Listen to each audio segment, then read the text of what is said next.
Welcome to Koper International School. We are thrilled to introduce you to our unique educational environment. Our school is built on the foundations of the British curriculum, offering high-quality education from primary year 1 to A-levels year 13. Let's take you on a journey through our vision, values and academic programs here. We are excited to welcome you to our school. Firstly, let's introduce you to our founder, Alenka Rajcic. She always dreamt of bringing English education to her hometown of Koper. She opened up her first language school in 1991, desperate to spread English language and English culture to the community. After over 30 years and many inquiries about international education, she decided it was time to take the plunge and open up her own international school in Koper. She spent 4 years planning, recruiting teachers, and well, here we are. At Koper International School, we offer an education grounded in the English national curriculum from primary through to the end of secondary. Just in case you didn't know, secondary is our word for high school in British English.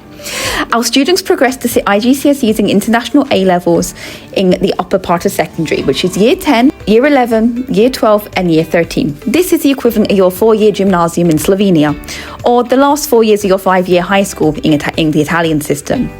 This provides students with the qualifications they need to pursue a higher education at any university worldwide. At Koper International School, we pride ourselves on creating a supportive, nurturing environment where students are encouraged to develop not only academically but also thrive as individuals. With a focus on developing strong language skills, a global awareness, we prepare students to thrive in an ever-changing world. We are excited to support your child's growth and development at our school. At Koper International School, our vision is to create a learning environment where every student is empowered to achieve their full potential. We believe in a well-rounded education system that nurtures both academic excellence and personal growth. These are our 4 school values: inclusivity and mutual respect, academic and personal integrity, global perspective and democracy. These are at the heart of everything we do from primary all the way through to secondary. Let's take a moment to meet the leaders. Of course, Alenka Rajcic, our founder, Nika Ade Balogun, our director, and also she's our Italian and French teacher. Julia O'Regan, myself, I am the head teacher and I'm an English literature and history teacher for the upper high school. Have a look at our equivalency table, as the British system is different from the Slovene or Italian or other systems in the world. So many of you here today might be here looking for the year 10, that's your gymnasium 1. So you'll be entering the GCSE program here. However, some of you might be here looking for primary or our lower high school sections. Okay, let's introduce you to our primary school. Our primary school is split into 2 sections, Key Stage 1, that is year 1 and year 2. Yes, I know some of you are thinking, wow, age 5 is very young to go to school. But in England, this is perfectly normal. But of course, your child can still start year 1 at age 6. Our second part of primary is Key Stage 3, year 3, 4, 5 and 6. The primary school curriculum is purely based upon the English national curriculum with project-based and inquiry learning. But in addition to the English national curriculum, students will have 4 to 5 lessons of Slovene a week and 4 to 5 lessons of Italian a week.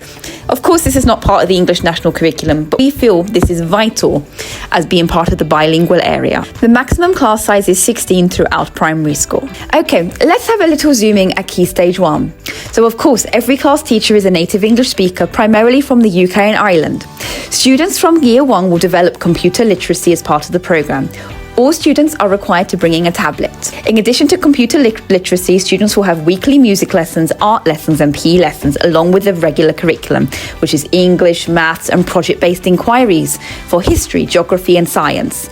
So this is where we're a bit different from other systems. So even in year 1, students are developing their geographical knowledge and their knowledge of history and the world around them. Students in year 1 and 2 have 5 lessons of Slovene and 5 lessons of Italian per week. We believe it's really important that young students are widely exposed to each language because this is a perfect time for students to learn and quickly absorb the languages. The second part of our primary school is Key Stage 2. As like with Key Stage 1, the class teacher is a native English speaker, primarily from the UK or Ireland. Computer literacy is also a vital part of the curriculum where students in year 3 and 4 are required to have a tablet, and in 5 and 6 you're required to bring a laptop. We introduce coding in year 5. There'll be weekly science classes from year 5 where they'll be doing a range of science experiments and building their science knowledge, getting ready for secondary school. Year 5 and 6 also have a little bit of a drop down for Slovenian Italian because they need to focus on other subjects such as science and building up their knowledge in other areas. They still have their weekly music lessons throughout, and art and PE as well. All classes in primary have 3 lessons of PE a week, one as a double, which is 90 minutes, and one as a single, which is 45 minutes. British school days are traditionally very long. They normally start at 8:30 or 9 in the morning and continue till 3:30. Our school days are quite similar. Primary school here starts at 8 in the morning. You are free to drop them off from 7:45. The school day ends at 2:40. We offer after-school care for primary school students until 5 o'clock every day. Every day has a different activity to ensure your child is not bored. This also serves as an enrichment for your child. So, for example, some of the activities might be clay sculpting or science experiments or a mystery activity in Koper. That could be a surprise ice skating session in the winter, or that could be a session of volleyball in the summer. Moving on to our secondary school. That's, of course, high school in American English. This serves from Year 7 to Year 13. Year 7 students are 11 to 12 years old, and Year 13 they normally finish at 18 to 19. But of course, some students will be coming from other systems, so they may finish school as late as 19 or 20. This is perfectly normal. Each subject has a different specialist teacher. There's maximum 16 students in a class for Year 7s to 12, and when you get to Year 12 to 13 for your A-levels, which we will explain later, you have maximum 12 students in a class. Secondary school is split into 3 sections: Key Stage 3, Key Stage 4 and Key Stage 5. I'm going to explain them to you now. Oh, before I start, a third language is introduced. Well, maybe it's a fourth language, is introduced in Year 7. Students now choose French, German or Spanish as their modern foreign language. Key Stage 3 is the first 3 years of high school, so Year 7, Year 8 and Year 9, from age 11 to 14, 15. Students have 5 English lessons a week, 3 Italian, 3 Slovene. But if you are a native speaker of these languages, you have 2 extra lessons a week, and this will be focused on literature. This is to ensure students keep up with their native language, or if they are bilingual, both of their native language. This is also important if students choose at the end of Key Stage 3 to exit into a Slovene or Italian gymnasium, so they still have the hours required and the skills necessary. Students choose a modern foreign language, and students have 5 science lessons a week. Science is a little bit different in the British system because unlike the Slovenian Italian systems, you do not study biology one year and the next year chemistry and the next year physics. You study all 3 sciences in the same year on a rotating system. This could be in September you study biology, October chemistry, November physics, and then you might not jump back to biology until February, and you might have a little break with ecology or a large chemistry unit. 4 lessons of maths a week, 3 lessons of history, which is global history. Don't worry, we're not just focusing on the British Empire here. Geography, 2 lessons of art, 2 lessons of PE, which are done in a double, 2 lessons of computer sciences, which will build on the foundations of coding, which were already taught in primary, PSHE, which is personal social hygiene education, and 1 music lesson per week. In Key Stage 4, your child will study approximately 10 GCSEs. The IGCSEs are International General Certificate of Education. This is the British-based qualification for students aged 14 to 16, the same as what students study in the UK and other British international schools across the world. It offers a broad curriculum allowing students to specialise in subjects they are passionate about as well as keeping their core subjects. Students sit exams in each subject at the end of Year 11. This is 2 to 3 exams per subject. They do not have formal exams in Year 10, but will have mock exams at the end of Year 10. All GCSE exams are externally assessed by the exam board back in the UK. This means the teachers do not make the tests nor see the tests once they are completed. They get sent to the exam board and we receive the results in August alongside our students. The IGCSE programme helps students to develop critical thinking and academic skills, preparing students for future education. The compulsory subjects at IGCSE are English literature, English language, Italian, if indeed it's your second language.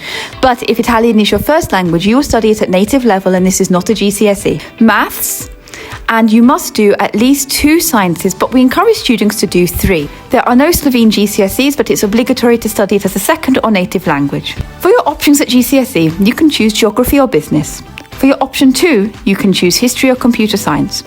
You must do 1 foreign language, which is either German, French or Spanish. You can also study art GCSE, which is after school, 1 day a week for 2 hours, so therefore you will be in the building until 4:30. This is the IGCSE grading system, 9 being the top grade and 1 being the bottom.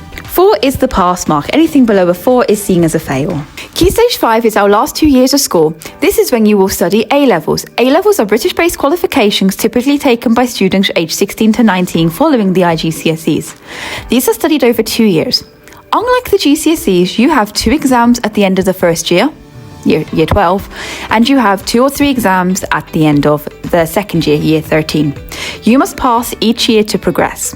So this means you must pass your GCSEs to progress to A-levels. You must pass your first year of A-levels to progress to the second year. A-levels are different to other systems because you only choose 4 subjects. These ideally should be your best 4 subjects that you get 7, 8s and 9s in at your GCSE, and focus on your areas of interest, strength and what you want to achieve in your career. We of course give you careers advice and guidance. For example, if you want to be a doctor, you must study biology, chemistry and maths as part of your A-levels. A-levels are externally assessed by the exam board. Because you only specialise in 4 subjects, this helps students develop an in-depth knowledge and skills per subject. All universities around the world accept A-levels. You might be thinking, how can I possibly narrow it down to 4 subjects?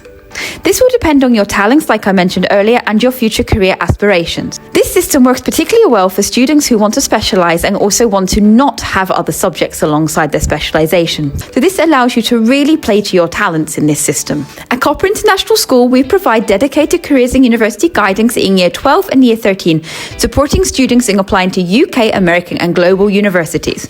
We offer personalised assistance with writing personal statements, CVs and applications, ensuring students are well prepared for their next steps either at university or their future careers. After-school clubs are an important part of our curriculum as this offers students enrichment. They are included in the tuition fees at our school. There are 10 after-school clubs. Here is a sample of 6: art, chess, basketball, debate team, photography and eco-gardening. Students are also free to approach management and offer to set up their own club, and this could become a student-led club. This would look fantastic on their university applications. You might be thinking, but where are the outdoor facilities? This is the playground we use for lunch and break time. It is well equipped both for secondary school and primary school. As you can see, we have swings, slides and a little roundabout for the primary school students, but for our secondary school students, we have a football pitch and basketball court. There's also ample room to run around and stretch your legs. There's also an outdoor picnic area. Look how beautiful this gazebo is, and in the summer students can eat their lunch there. Sports are an integral part of our curriculum from primary all the way through to end of secondary, because alongside A-levels and GCSE, students will still have 2 PE lessons a week. We feel an important sports curriculum is important at our school. So students get exposed to a variety of activities, including swimming, gymnastics and climbing, which are done at nearby facilities. Students will have the chance to play basketball, football, handball, and of course in the summer, beach volleyball. As part of our curriculum, students will attend a climbing course as part of their PE. You can find our calendar online where we've got a variety of trips such as a residential trip, a German trip for the German students, a Spanish trip for the Spanish language students, and a ski trip in winter, plus of course a London culture trip. These are some of our trips. So like I mentioned before, we have Florence for the Italian students in high school, both for second and native language. So the London trip is for students from Year 4 and above. The Year 4, 5 and 6 students will be going to London for 3 days, while high school students will be going for 4 days. These trips will change annually. Thank you for your attention. Don't hesitate to ask any questions.